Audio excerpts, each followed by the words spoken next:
Hi friends, welcome to relax recipes.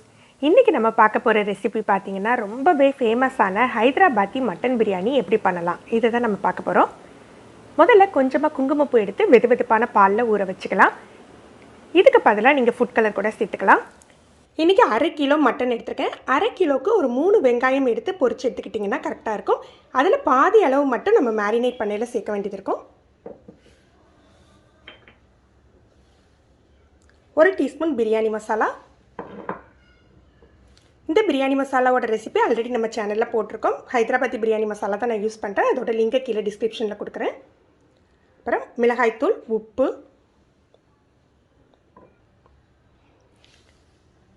நம்ம பாலில் ஊற வச்ச குங்குமப்பூவையும் எடுத்து வச்சுக்கலாம்.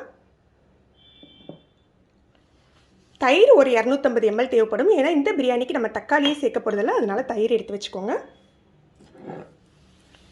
மேரினேட் பண்ணுறதுக்கு நிறைய ஹோல் மசாலா சேர்க்க வேண்டாம். 2 துண்டு பட்டை, 2 கிராம்பு, 2 ஏலக்காய் எடுத்திருக்கேன். ஒரு 1/2 டீஸ்பூன் ஜாய் ஜீரா எடுத்திருக்கேன். சின்னதாக இருக்கிறதுனால 2-3 பே லீவ்ஸ் எடுத்திருக்கேன்.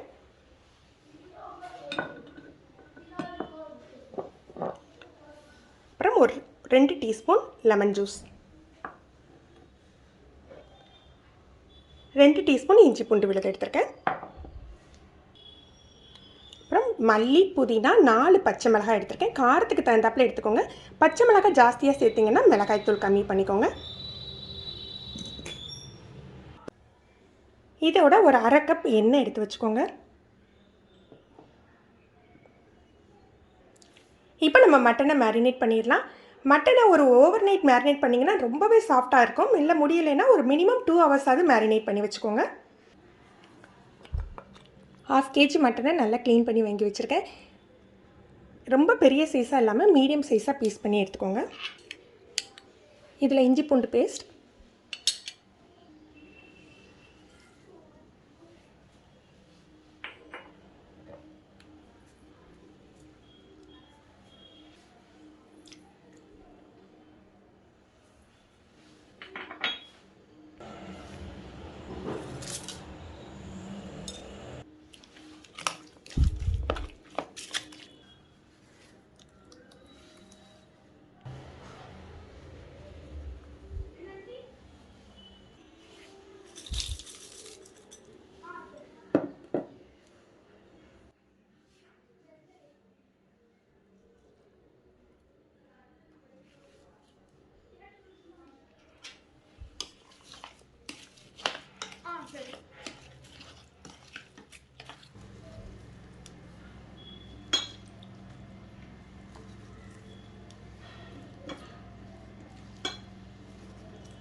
அரை கிலோ பாஸ்மதி அரிசியை 1/2 மணி நேரம் தண்ணியில் ஊற வச்சுருக்கேன். நீங்கள் மட்டனை மேரினேட் பண்ணி ஃப்ரிட்ஜில் வச்சுருந்தீங்க அப்படின்னா சமைக்கிறதுக்கு ஒரு 1/2 மணி நேரம் முன்னால் வெளியில் எடுத்து வச்சுக்கோங்க.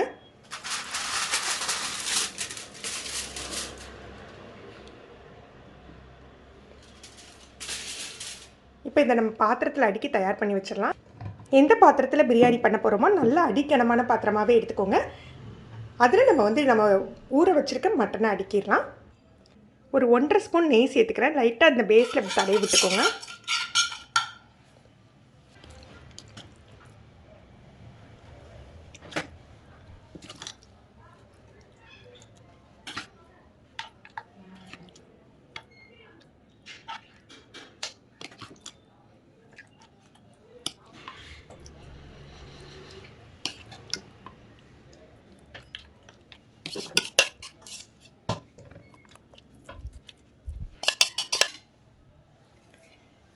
டைட்டான மூடியாக இருந்தால் நம்ம அப்படியே யூஸ் பண்ணிக்கலாம். கொஞ்சம் கேப் இருக்கிற மாதிரி இருந்ததுன்னா இந்த மாதிரி சப்பாத்தி மாவை ரோல் பண்ணி அந்த மூடியில் வச்சு நம்ம ஃபிட் பண்ணி எடுத்துக்கலாம்.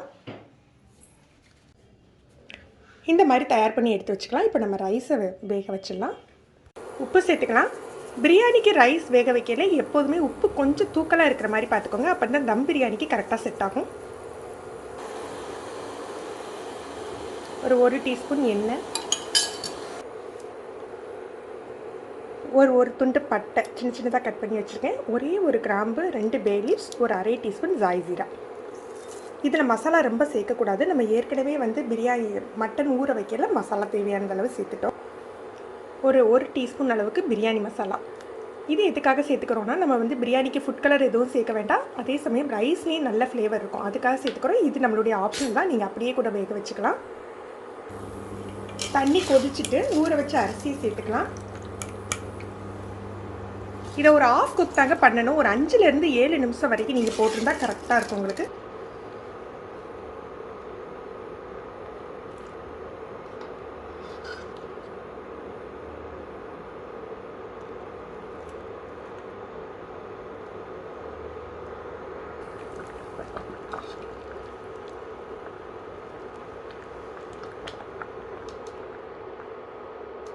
கரெக்டாக 7 நிமிஷம் ஆயிருக்கு.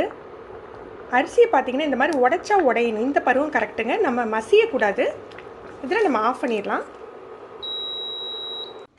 ரைஸ் ஹாட் வாட்டரில் இருக்கிற வரைக்கும் குக் ஆகிட்டே தான் இருக்கும். நீங்கள் உடனே தம் போட்டுறணும். இல்லாட்டி உங்களுக்கு கொஞ்சம் டைம் எடுக்கும் மாதிரி தோணுச்சுன்னா நீங்கள் வடித்து எடுத்துக்கோங்க.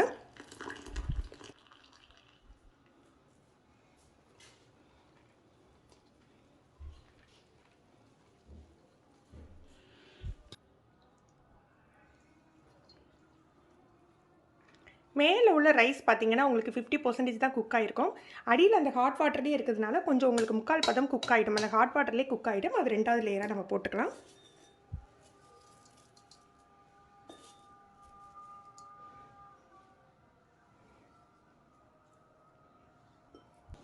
இதுக்கு மேலே ஒரு 1/4 டீஸ்பூன் அளவுக்கு ரோஸ் வாட்டரும் கேவரா வாட்டரும் சேர்த்துக்கோங்க. உங்கள்கிட்ட கேவரா வாட்டர் இல்லாட்டி நீங்கள் ரோஸ் வாட்டர் மட்டும் சேர்த்துக்கலாம்.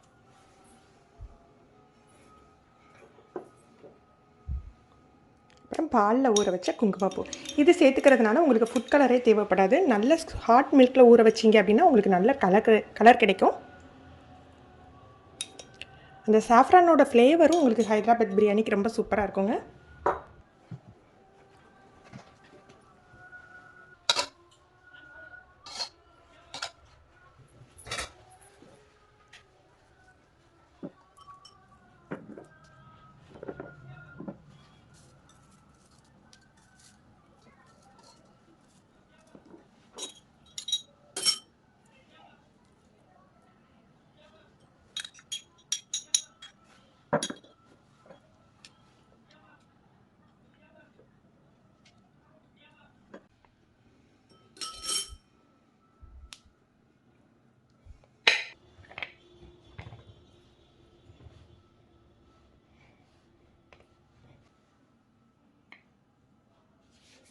வரைக்கும் நம்ம அடுப்பில் வைக்கவே இல்லை, லேயர் தான் போட்டுட்டு இருந்தோம். இனி தான் நம்ம அடுப்பில் வைக்க போகிறோம். இதில் டைமிங் ரொம்பவே முக்கியங்க. முதல்ல ஒரு 10 நிமிஷம் ஹை ஃப்ளேமில் வச்சுடுங்க. அதுக்கப்புறம் ஒரு 15 நிமிஷம் மீடியம் ஃப்ளேமில் வைக்கணுங்க. இந்த டைமிங் முடிஞ்சாக்க நம்ம ஒரு நல்ல கனமான தோசைக்கல் மேலே தம் போட்டு விட்டுறலாம். தோசைக்கல் மேலே குறைஞ்சது 30லேருந்து 40 நிமிஷம் வரைக்கும் போட்டுக்கோங்க. மட்டனை பொறுத்து அது சாஃப்டாக குக் ஆகும். ரைஸ் உடையாது. நீங்கள் 30 மினிட்ஸ்லேருந்து 40 மினிட்ஸ் போட்டுக்கலாம். ஏன்னா நம்ம மீட் டெண்டரைசர் எதுவுமே சேர்க்கலை. மீட் டெண்டரைசர் ஏதாவது சேர்த்துருந்தீங்கன்னா கொஞ்சம் சீக்கிரமாக குக் ஆகும். நம்ம எதுவும் சேர்க்காததுனால 30 மினிட்ஸாவது எடுத்துக்கும்.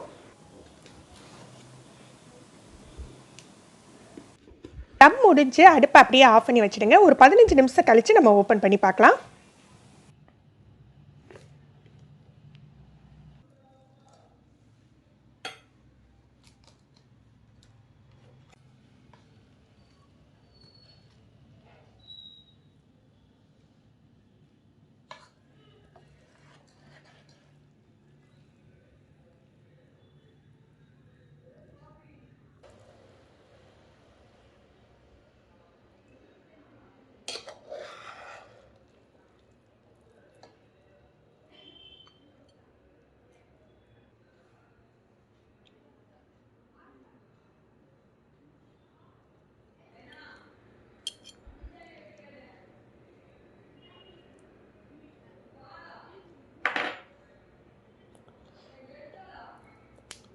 நல்ல சாஃப்டாக குக் ஆகிருக்குங்க. பார்த்தாலே உங்களுக்கு தெரியும் எப்படி இருக்குன்னு பாருங்கள்.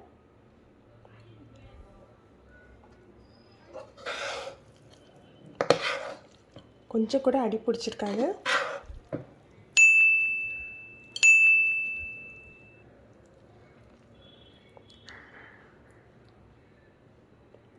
ரைஸும் எப்படி பொலன்னு இருக்குது பாருங்கள். ஃப்ரெண்ட்ஸ், நீங்களும் இந்த ரெசிபி ட்ரை பண்ணி பாருங்கள். இந்த வீடியோ எப்படி இருந்ததுன்னு கமெண்ட் பண்ணுங்கள். இந்த வீடியோ உங்களுக்கு பிடிச்சிருந்ததுன்னா லைக் பண்ணி ஷேர் பண்ணுங்கள். நீங்கள் நம்ம சேனலுக்கு புதுசுன்னா ரிலாக்ஸ் ரெசிபி சப்ஸ்கிரைப் பண்ணிக்கோங்க. மறக்காமல் கீழே உள்ள பெல் பட்டனை ப்ரெஸ் பண்ணுங்கள். அப்போ தான் நம்ம சேனலில் போடுற புது புது வீடியோக்களோட நோட்டிஃபிகேஷன் உங்களுக்கு இமீடியட்டாக கிடைக்கும். தேங்க்யூ.